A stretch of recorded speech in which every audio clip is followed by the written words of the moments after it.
кликвате на бутона Pivot Table. Тук мисля, че е ясно. И в дясно, по познатия начин, ако се спомняте пивот таблици в първи курс, сте правили, имаме ето тези 4 зони.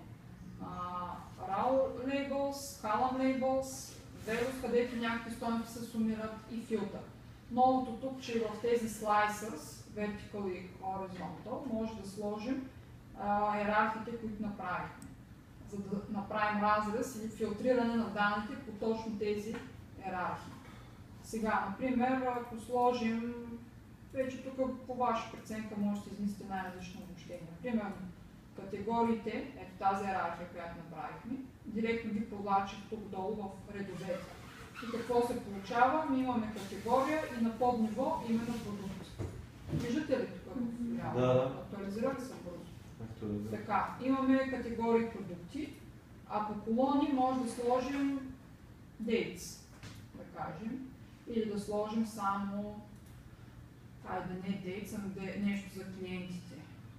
Примерно, може да е името на company name, да, по колони. Така, и сега вече това, което ще се обобщава, ще бъде total. Къде е total? В order details вземаме и слагаме total. Тоест ще виждаме продукти по категории, всеки клиент какво е закупувал, и накрая ще имаме сумарен ред, ето го Grand Total, който показва този клиент от всичките до сега закупени продукти от него, по всички категории, сме реализирали такъв оборот от него. Само да скрия тук малко този пивот лист. Ето ги за всички клиенти. И ако затворим категориите, виждаме обобщени данни само по категории за всички клиенти, ето така настрани. Ако го разбием, виждаме вече по-детайлно, всеки